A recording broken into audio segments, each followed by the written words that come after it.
And it's also good for the person who's had that conversation, because then they don't need to worry about it. It's not like, oh, what are my family going to do? Or, some families, they're a bit, they're not as close as others.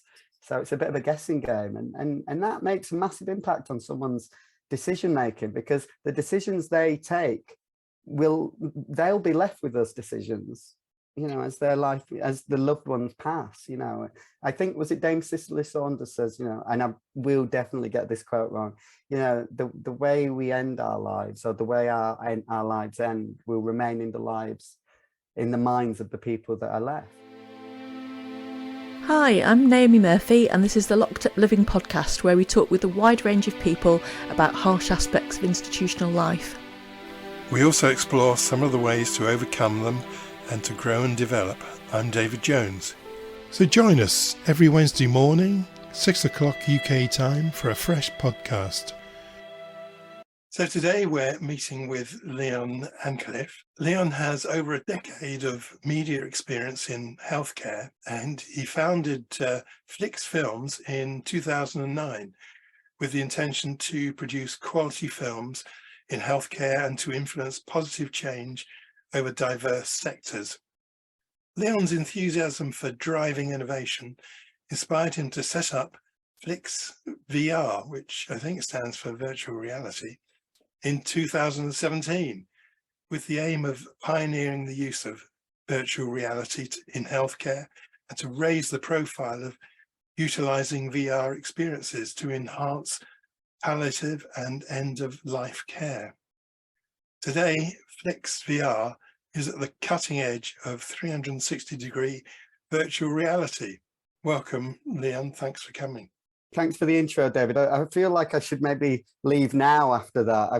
You've kind of covered everything that I've done over the last decade really succinctly. So thank you for that. I really appreciate it. Not at all, Leon. We're really delighted to have you on, and I know you're really passionate about what you do. So it was really, really chuffed that you agreed to come and do a podcast. But I wonder if we could first start with you telling us how you came to be a filmmaker. I mean, was this something you always wanted to do? My actual background is arts based.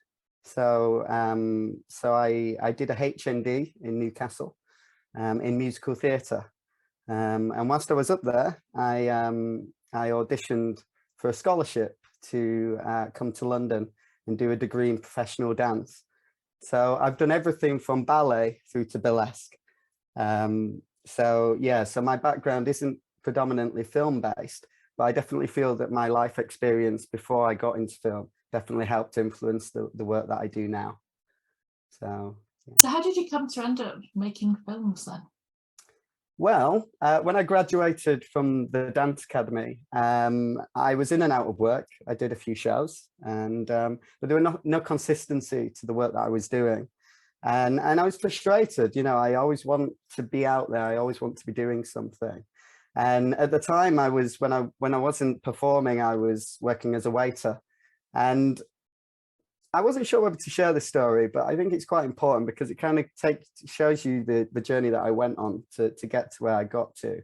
But one night after working a shift at the hotel, I was walking along the canal, and I got attacked by a group of guys, and they beat me unconscious. And I woke up with my arm in the canal, and they'd stolen my wallet and everything. And it changed me. It really impacted my confidence. And within 6 months, I lost my agent. I'd worked really hard to get. And I just didn't feel, I just felt out of sorts, and I didn't know which route I was going to take. And, my family is really supportive, and they came together and was just amazing during that period, particularly my aunt. And my aunt works in healthcare. And she said to me, a really good way of building your confidence would be to volunteer with a charity. And she was working with a charity called the National Council for Palliative Care. And she spoke to them about me and said that I'd be really keen to get involved in one of those projects. And at the time, they were running a project in East London where they were taking 5 students who want to become doctors. And they were spending 5 weeks with 5 terminally ill patients in a hospice. And they were learning from the patients what makes a good doctor. Now I was asked to go along and just take photographs for the project, for the brochure, but every night I'd get home and they were meeting twice a week and I could not take enough pictures to capture the learning and capture the magic that was happening during those meetings. And I really want to make a film. So luckily I've got another very talented family member who had some experience in film. And I just said to him, look, I really want to make a film. And he says, well, get your ideas down into a treatment and I'll help you with that. And we'll send it to the charity and ask them whether they'd support me in making this film. And I made this film, and basically I followed the students and followed their journey. And one of the patients died during the process. And I remember the film being shown at the hospice. It was a couple of months later, and it was in front of 30 people. And the film, the feeling of anxiety, and I had to talk about it as well, which I hadn't done really since I'd been a performer. And the feeling I got from showing that film far exceeded anything I'd ever done on stage. And that film went on to become a national resource for young GPs. I'm not sure whether it's still used now. And that's when I thought, actually, I found a medium that ticks out all the boxes for me creatively. And I wanted to look at seeing whether I could really craft, develop in an area of healthcare where I think it was quite neglected at the time. A lot of the films in healthcare at that point were not very strong, and I thought that area really deserved quality. So there you go. I'm sorry it's quite long-winded, but that is the journey. Yeah, not at all. And I'm really glad that you did share your story, Leon, because I do also think that's very inspirational. That that we, no one's life is perfect, is it? And people encounter adversity, and actually something about how you manage that and turn it into something that you grew from, the fact that it led you to find what was your niche thing to do. I'm sure, not that you would wish to be so severely beaten up, but actually the fact that this amazing work has arisen on the back of this horrible experience. So yeah, thank you for sharing that with us. You're welcome. Could you tell us about some of the film projects you were involved with at the start of being a filmmaker? What kind of things were you doing then? Yeah, so like I mentioned, they were quite niche. So the first film that I did was looking at end-of-life care for the LGBTQ community, because again, that was an area that wasn't fully understood. So I traveled around and I interviewed people, LGBTQ people, and asked them about, what did they want for their end of life. So we created that resource, and it became hugely beneficial. And then one of the greatest experiences I ever had was I got involved with a campaign called Dying Matters. And what I love is that this little campaign that started out as a tiny little thing, which is a campaign which is all about encouraging people to talk about end of life and the importance of having those communications. And what I was commissioned to do was travel around the UK with a little banner. It was quite a big banner, actually. And I could arrive anywhere. I'd arrive in schools, I'd arrive at a hospice, care homes, and even at individuals' homes. And I'd set the banner up, and then the banner says, why dying matters. And then the question that I asked was, why does dying matter to you? And I'd encourage people to come and sit with me and talk about their end-of-life care wishes and why dying matters to them. And we did over 100 interviews for Dying Matters. And I really think that was when I cut my cloth. I really think that's when I really got to understand the importance of having those conversations. One of the things that I didn't mention was that when I was 17, I lost my best friend in a car accident. And, we were teenagers, and, we'd had an argument, and we hadn't, we never expected that to happen. But when I was told that he was in a car accident, the first thing I wanted to do was get to the hospital and say sorry and have a conversation with him. But unfortunately, he died before I got to the hospital, and I wasn't able to have that conversation. And the immediacy and the end, it was such a dramatic, it just ended. And I think it really hit me at that point how important it is to have those conversations. And subconsciously, I think that stayed with me to the point where I got involved with Dying Matters, because it really reminded me about how important it was for me not to have that conversation, but then going forward with my own career to try and encourage that in others. I think end of life is as natural as the beginning of life, and I think we need to think about it in that way. We need to prepare ourselves for it just as thoroughly as we do when, you know, we're expecting someone to give birth. It's such a precious moment. So yeah, the film projects I've been involved in right early on definitely influenced me to this point. You'll have to excuse me, I haven't had the opportunity since COVID to talk very much about what I'm doing. So if I go on too much, please feel free to reel me in. No, not at all. I know. I was found what you were saying fascinating, actually, and especially that you used the expression that if I think you said something like it's similar to birth, and we recently had a conversation. We haven't published it yet, but recently had a conversation with Mike Grenville, who describes himself as a death doula. Oh, wow. So you know, that again, kind of like likening it to a passageway and a transition similar to birth. But I suppose what struck us when we were having the conversation was that I don't know if you know whether just British people, but we're not very good at talking about death, and yet you've made a career out of dealing in you know, getting up close and looking at death close up. And I wondered why you were so comfortable with that, you know, what it is that you managed to hold on to make that something that's to be engaged with positively rather than be a bit frightened of it, which I think is how many of us are. It's such a privilege to speak with someone at that significant moment in their lives. And also, I don't think you'll ever meet someone at a more honest moment in their lives. I've spoke with people at that, you know, at their end of life that have told me things that they've never expressed before, really intimate and important things that define who they are. It could be sexuality, it could be a regret that they've had. And in a way, it feels very, I get the impression that it's quite liberating for them to have that conversation at that time. And often people say, you know, you must have a morbid fascination, you know, I know. And I can't say I don't. It'd be wrong for me to say I don't, because I am fascinated with that period in someone's life.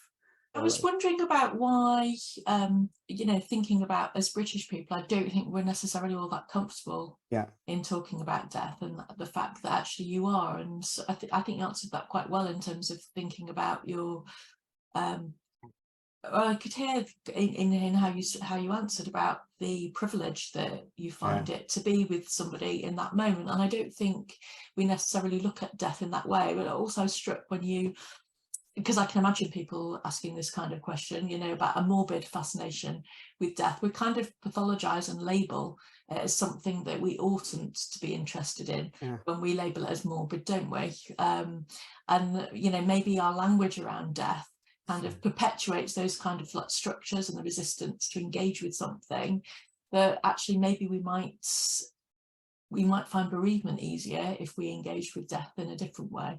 I think my fascination isn't necessarily with regards to death. It's more my obsession about living and how important it is to have conversations that give you the best possible outcome at the end of life. I think that's probably more what I'm obsessed about rather than it being a fascination. The best end of life experiences I've seen have happened because a positive early on conversation has happened before that person's got to the point where they've been unable to have those conversations. And I think if we start thinking about it in that way, we start thinking about, let's have that conversation, maybe earlier in life. You know, it doesn't mean because you have that conversation earlier in life that things can't change, but at least you've broken the ice. Than waiting to the point where life is quite fragile and you're worried about upsetting people, you're concerned about many different things at that point. And if you have the conversation earlier, it makes it easier to have later on in life, I think. And also, don't think because you're having that conversation that it brings death any closer to you.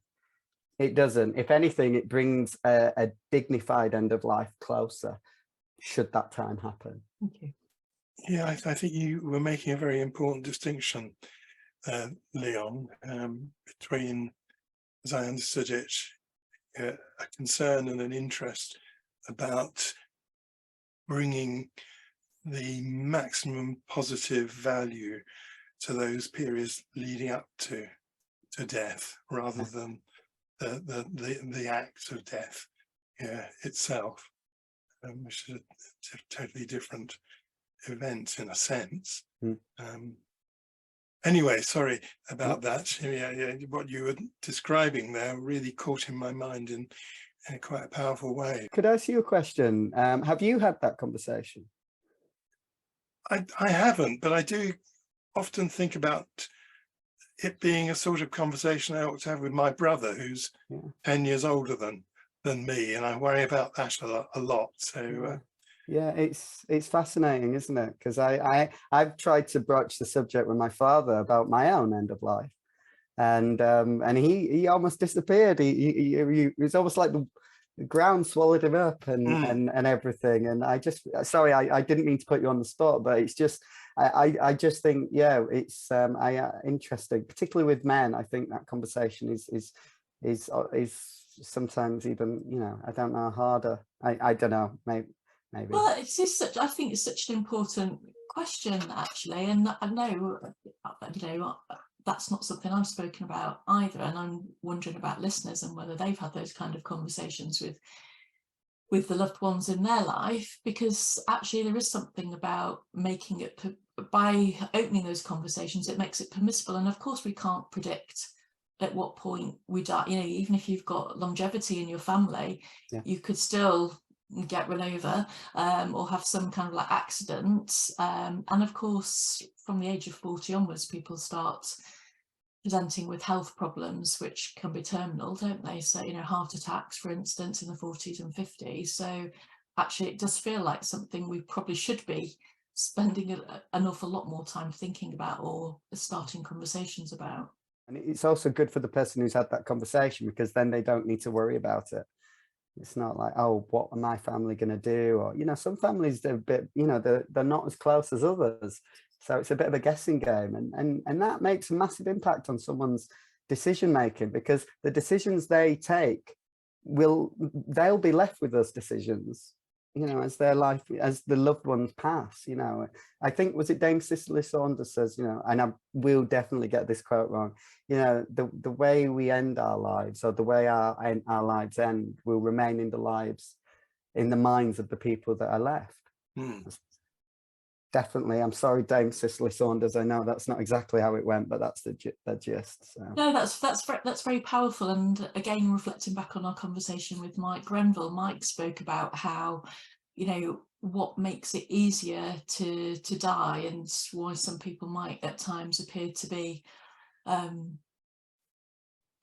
uncomfortably lingering on in a way that's uncomfortable, is often about conversations that haven't been said, and people not being able to finish off and know that you know, that there's some sense of closure within relationships, that people haven't had the chance to say what they need to say. And so I guess by starting those conversations, we make it, you know, we make it possible to do death in a way that's perhaps more comfortable for everybody, ourselves and the people that are left behind. When I was a kid, I grew up with, and me and my mum used to walk around the reservoirs in West Yorkshire, particularly Ryburn Reservoir. And when I went 35, I said to my mum, look, I'd love to go for a walk. And I took her for a walk around that reservoir. And I said, if anything happens to me, this is where I want my ashes to be scattered. And she knew, and it was a really positive thing, you know, and that's what I think we should be encouraged to do. Have those conversations when we can. She told me what she wanted as well. So that was nice. That was really nice. Thank you. Yes, it's yes. Anyway, look, to move on, and you touched on this already, but what do you think your film work has taught you about death? I've learned a lot about how individual end of life is, and how important it is to to have those conversations. It's also made me think a little bit about my life and what I want from my life, because I'm obsessed with my work. And when you're obsessed with your work, you know, other things in life kind of pass you by. You know, I don't have a family yet. I'm not married. I don't have, you know, and these things are things that I think, you know, I've just gone 40 and I've been obsessed with my work for like 15 years now. And I think, well, that obsession is great and I'm really proud of it, but does that mean that I'm letting the other things pass me by? Particularly when I ask someone at the end of life, do they have any regrets? And they say, well, I wish I hadn't worked so much. I wish I'd have spent more time with my family. So I think what I've realized is that you know, occasionally I need to think about what I want as well, which is important. Did that answer your question, David? I'm sorry. Well, it answered the question partially, but it gives rise to another one, really, which is, yeah, how do you think you're going to go about making that decision about your own life? How do you go about?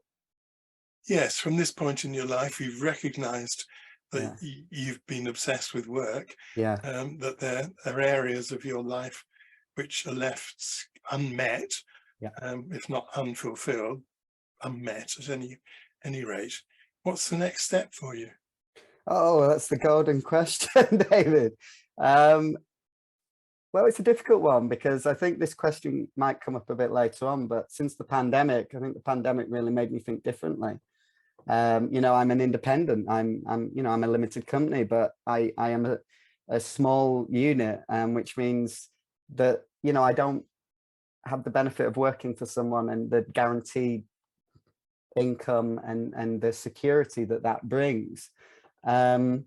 So I have been reflecting on whether I might, you know, go down the route of working with you know, working for a company that meets my goals and my ethical stance on things, and whether that I might be able to add value in that way, which will then give me the security to maybe think about what I do, because I like to think, because I'm coming at it from a different area, which particularly with the virtual reality work that I do, which I'm so passionate about, you know, that is an emerging area, an emerging market now. And I think I can definitely add value in that area. But it's so hard being being an individual working in this area. So I think in a way there may be some changes, but equally when you're working for someone else, you can't be as innovative. You know, you are restricted in that respect, and I think that the reason I've been able to be so creative and innovative is because I've had the freedom to do that, and I wouldn't have that if I was working for someone else. So, and I've given myself 12 months to really see what I can achieve and see whether I can really make a difference and make it, you know, significantly financially viable, to have, you know, make my own decisions in life. I didn't realize we'd go down this route actually, but it's quite an interesting one. Oh, I'm sorry about that. No, please don't. It's a good question. We'll let you off at that point. We'll ask you to come back and tell us in 12 months' time. Please do. So, can you tell us about some of the other film work that you've done? Well, we've created lots of work for the NHS, training dramas, end of life, particularly around end of life. We did a great film for the Muslim community, which looked at end of life care for the Muslim community. But one of the most significant changes for me happened just after the Ice Bucket Challenge. I imagine all your listeners will remember the Ice Bucket Challenge, but it was the most successful campaign that had ever been launched by any charity. And it was to raise money for the ALS Association in America, but the money was split between the ALS Association and the M&D Association, which is the Motor Neuron Disease Association. And that money had to go into training and development. And they put a tender out to film companies, and we got that tender we won the tender. And basically I traveled around the UK interviewing people with M&D, motor neuron disease, and asking them how they were using technology to add quality to life. And during that period, I met an amazing lady called Sarah Ezekiel. Now, Sarah had been diagnosed with M&D when she was 36. And she was pregnant with a second child, and within 9 months of being diagnosed, she gave birth, and she couldn't speak. She couldn't hold the child. She was very, very far down her M&D journey. And then M&D did what it very rarely does, but it stopped. And Sarah was an artist before she got motor neuron disease, and she was basically left like that for 16 years. And then eye gaze technology came along. I'm not sure if your listeners know eye gaze technology, but it's when you look at a screen and the actual screen's able to follow your pupils. So she's able to communicate that way. So when I interviewed Sarah, she was telling me about eye gaze technology and how much of a difference it had made. And she'd learnt to use it so well that she'd learnt to draw with her eyes. She got that back. And honestly, if you go and have a look at her website, it is incredible. Her artwork is beautiful. But when I was doing her interview, I said to her, look, Sarah, have you got any regrets? And it's a really difficult question to ask someone who's that ill, who's been through what she has. And she said to me, when I was younger, I always wanted to swim with dolphins. And it just so happened that I was doing some work with the BBC at the time in 2016, where they'd literally just had some virtual reality experiences brought in the week before I met Sarah. And I was trying them out, and I'm not into gaming. I'm not into anything synthetic. I'm all about real experiences. And as I was going through the library of content, I saw Swimming with Dolphins. And this was the week before I met Sarah. So I thought, well, why don't we try and bring them together? So I asked Sarah whether she'd like to try it. And she said yes. So we took her to the BBC. And I had a little DSLR camera. So I thought, well, why don't I film this experience just to see what it's like? And we put the headset on Sarah, and we set the VR experience going where she got to swim with dolphins. And it was just incredible. Her whole face lit up. And, even though she had limited mobility, she seemed to get more mobility. And I found that fascinating. So we took the headset off her. We set her eye gaze screen up in front of her. And I asked her one question. I said, Sarah, how was that for you? And she says, and she typed it out with her eyes, and she says, for the first time in 16 years, she felt able-bodied. And everyone in the room, you could feel the hairs on the back of your neck just stand up. And that moment, I thought, this is what I want to do. This is an area that I want to pioneer. And that's when I started thinking about how we can use virtual reality in healthcare. So yeah, I started working with hospices, built up really good relationships with Royal Trinity Hospice. The BBC did a piece on us where we started delivering bucket list experiences for their patients. So you had patients coming to the end of their lives, and we'd ask them a question, what would you like to do? And it's quite remarkable, actually, because in my head, I imagine that they might want to have an experience that relaxed them. But actually, when you ask someone nearing the end of life, not always, but in my experience, what would you like at an experience at the end of life? 9 times out of 10, they will want an experience that makes them feel alive. And that's incredible. Giving a fully able-bodied person experience is one thing, but when you're giving an experience to someone who has limited mobility and limited time left, it's something else. It's beautiful. And that is something that we started doing. And I'm so proud of that work, actually. We did a virtual reality study, which was ethically approved, and it's actually been distributed now. And we looked at tours, and then we started looking at training, because my background in film is around training. So we looked at how we could use virtual reality for training healthcare professionals. And that's when we actually got involved with Naomi and her team as well. So yeah, it was an incredible journey, David. I'm very lucky that these opportunities come my way. Sounds like a really incredible experience and a terrific story about Sarah. So thanks very much indeed for that. You're welcome. We've got links. There's a link on our website to the film where Sarah has her experience. So you get to see that moment. It's beautiful, really special. We can put links in the transcript on Substack afterwards as well to all of the films that you want to. If you share those links with us, we'll put them in so that people can find them easily. Oh, that'll be great. But very powerful to hear that. But I would just comment on the idea of luck. I've got a good friend who always says you make your luck. It doesn't happen. It's how you produce it in your life. Really. But you did bring up the fact that we work together. Yeah. in terms of death, obviously we've just been through the pandemic, but we had you make an amazing training film, or a couple of training films, about how to perform a cell search in a trauma-informed way. And in these films, there was the film how the cell search could be done, in prison cell search could be done in a way that was trauma informed, that was respectful, the person whose cell was being searched, and how it could be done in a way that might be quite abrasive. It wasn't, there was no abuse concerned, but it was done in a way that was a bit abrasive and not considerate of the fact it's someone's personal space. And that they're powerful to experience those two films. You really felt as if you were in the cell, but sadly, because of the pandemic, I wasn't able to oversee its implementation. What we did with yourself about creating a virtual reality training experience for prison officers was informed by the prisoners, that's why it felt real, that's why it felt authentic, because we started there and we moved forward. So, and what we always do when we're creating virtual reality simulations is we always show good and poor practice. And again, there's a link on our website to a film where you get to see behind the scenes on how we created that. So the pandemic was huge, so that was about to go out. Unfortunately, that didn't happen, because obviously VR is such an intimate thing that everyone had to keep their distance, so we wasn't able to do that. What we did do is we got a commission with Moorfields NHS Foundation Trust, Moorfields Eye Hospital Foundation Trust, and what we did was, again, this was pre-pandemic, so it got shelved for 2 years, and then we created it.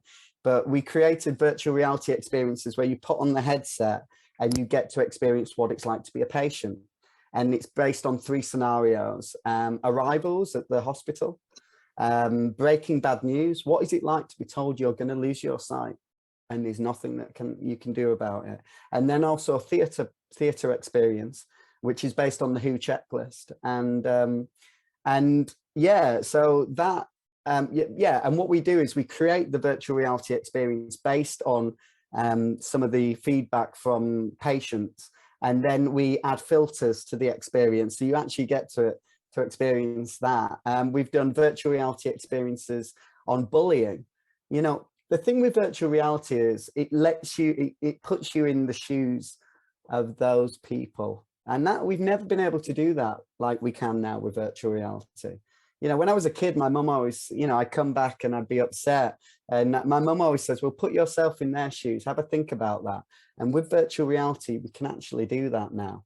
So although there was a bump in the road with COVID, I think people now have a new respect for technology, and I think virtual reality is just going to go from strength to strength. And the thing is, it really makes you think about it, and it also makes you feel. And if we feel something when we've had an experience, it's likely to make us think differently about how we might speak to people.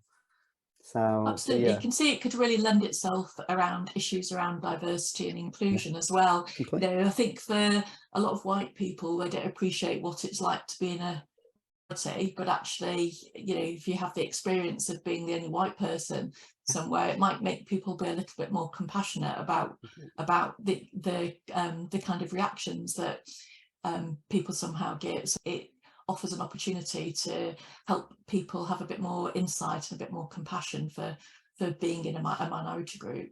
Yeah, one of my someone who inspires me is called Chris Milk, and he always says that virtual reality is the ultimate empathy machine, and I absolutely believe that. I've seen people who will be in a certain mindset, and you give them a virtual reality simulation, you take the headset off them, and they might be crying. Or they, and they're, because they've felt for the first time what it's like to be that person, and that has the potential to really change training across the board. It's really special, actually. Yeah, I love it. I can't even tell you how excited I am about the way VR is going. It's really good. Yeah, a whole new respect for it now, I think. And it's been. Sorry, David. Yeah. No, carry on. No, I honestly, please interject. I will go off on a tangent if not. We love tangents. But I was going to ask you what you're doing at the moment then. Yeah, so we're working with a fantastic charity called Challenging M&D, And that's about providing virtual reality experiences for people with M&D. You know, a couple of weeks ago, we created a virtual reality experience for one of their service users who's, you know, she was a horse rider. She loved riding her horse. And unfortunately, due to the rapid deterioration of her condition, she wasn't able to do that. So we created a virtual reality experience of her, you know, for her, so she could ride a horse. You know, we're creating experiences like that, which, oh God, they're just beautiful, and they're really special. And we're doing a project which is about to go out. It's not virtual reality. It's for East Kent Hospital University NHS Foundation Trust. And that is a training drama on end of life care. And it's basically shows healthcare professionals what the non-clinical things they can do at someone's end of life that can make a difference. They're very, very short. So that's going to be launched in a couple of, well, probably next month. The Moorfields project, the virtual reality Moorfields project, that's going to become mandatory. So anyone who comes to Moorfields now, who's new there, they will have a virtual reality experience of what it's like to be a patient. And then finally, I partnered with Dr. Afosa Awubamwan, and we've created something called Wellverse. And Wellverse is a virtual reality solution for mental well-being. And it's an app. It's an app. The thing with virtual reality, I feel, is it feels too distant. And like every theatre performer, I always have my props. And although I'm thrilled with the way virtual reality is coming along, I still feel that it's distant, and it feels almost elitist. You know, it feels for the tech people only, and virtual reality shouldn't feel that way. Anyone who has a smartphone has the potential to have a really good quality virtual reality experience. So we've created an app called Wellverse, and what it does is it incorporates mindfulness, breath work, and other mental health services, and we brought them together. So basically, you put on the headset and you get to experience like a virtual reality mindfulness experience where you're in an incredibly beautiful environment that's soothing and relaxing. And each of our experiences lasts 7 minutes. And oh, I'm so excited about it. And it's just in an app. It's so easy. I've always said my goal is for virtual reality to be as easy as opening a book and turning a page. If we can get VR to there, then we're in a very, very good place, because it will be for everyone. So I used to have a set like the one you just told us and showed us, but it was a very cheap thing, and of course some of them are very, very expensive, aren't they? So that's obviously something of an obstacle for people. Yeah. But this cheap one I had, which, as you say, you kind of slotted your phone into it, and it was okay, you know, but I didn't carry on using it because it just wasn't, you know, it's better watching the telly, really. So, no, that's good. Yeah, so is the technology of it, or the accessibility of the best technology, what is placing the remaining barrier to VR success? Yes, I think that's a really strong comment, actually, David. Yeah, I mean, in the future, virtual reality will be as elegant as the glasses you have on your face. Truly, it will be, and it will be carried in, you know, you carry it in your pocket. You know, how many times do you go out with friends and you get your smartphone out and you show them places you went around the world? Oh, have a look at my pictures, have a look at my holiday. In the future, you might not have a smartphone. You'll just have a little VR headset, a little VR device, and you show your friends, and you'll put your glasses on. It'll be as elegant as the ones you have on, and you'll basically be able to show them. And that's the future of VR. That's where it's going. At the moment, I think it's going the other way. You know, I think virtual reality at the moment is starting to look really sci-fi. And also, you know, some of the devices are in the thousands. So I know Apple, all being well, are going to be coming to market with a virtual reality headset this year. That's really exciting because, as we know with Apple, you know, they're disruptors. And that could be really, you know, great for the industry if they find a way of making it elegant and user friendly, which they often do, I think that could be terrific. But I'm really impressed with Meta as well, because obviously they're getting a lot of bad press at the moment, but they're continuing to drive with it and invest, and that's what's really important. So there are obstacles, but until VR is as simple as possible, and it feels that it's there, it's tangible, it's going, it's not going to be fully adopted yet. Thank you. So before we finish, is there anything else about VR that you're just dying to tell us? Yeah, I'm so glad you asked, David. So do you remember at the beginning of the interview, you asked about my first film work, and I told you how excited I was about my first commission, where I traveled around the UK and I asked people about why dying matters to them.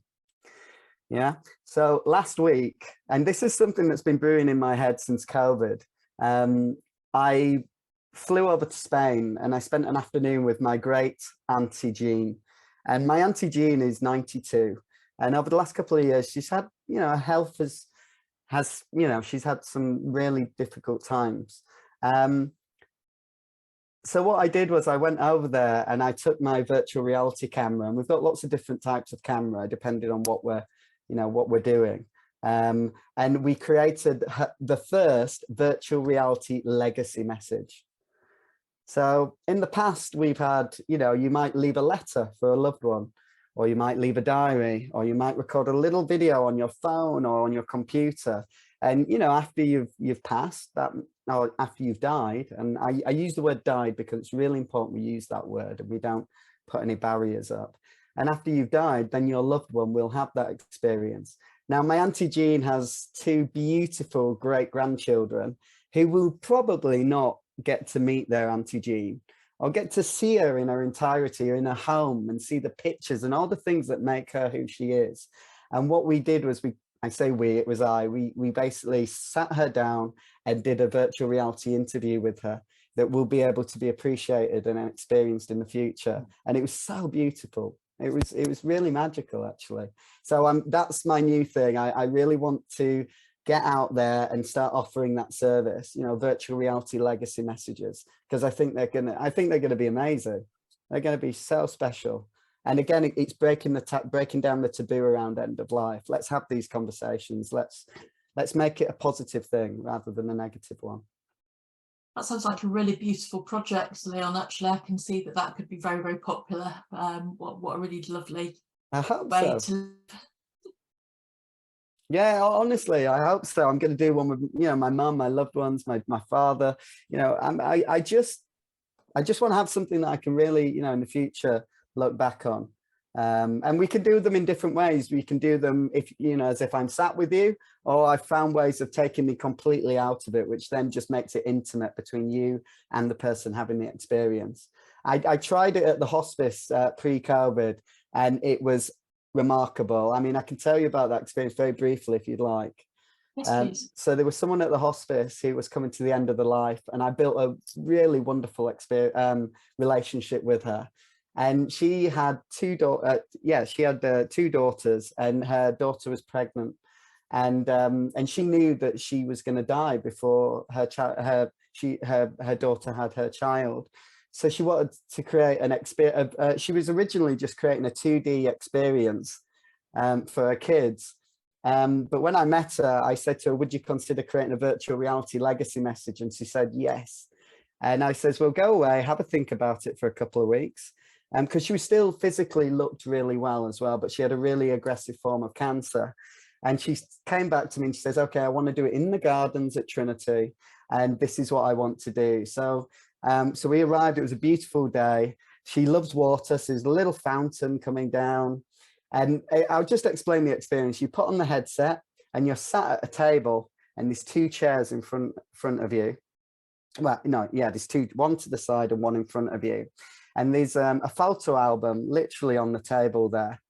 And as you're sat there, you look around, and in the distance, you see someone sat beneath a tree. And she gets up and she walks up the stairs, past the waterfall and behind you. And as she passes you, she looks at you and she says, I bet you didn't expect this, girls. And then she sits down directly in front of you and she opens her photo album.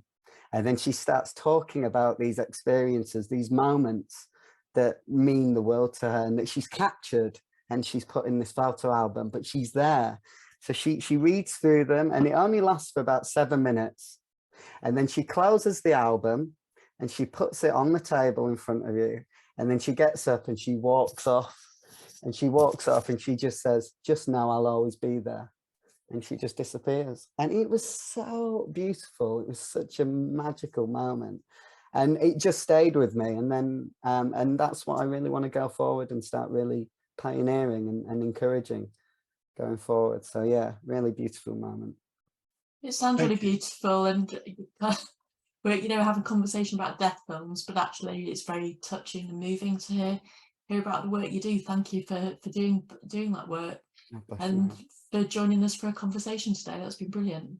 Oh, you're absolutely welcome, and thank you for having me. It really has been a privilege. Thanks very much indeed, Leon. It has been a great pleasure meeting with you. I mean, you've come across in this interview as someone who's very bright, very compassionate and very empathic, and it's made for a great conversation. Oh, bless you, David. Thank you very much. That means the world.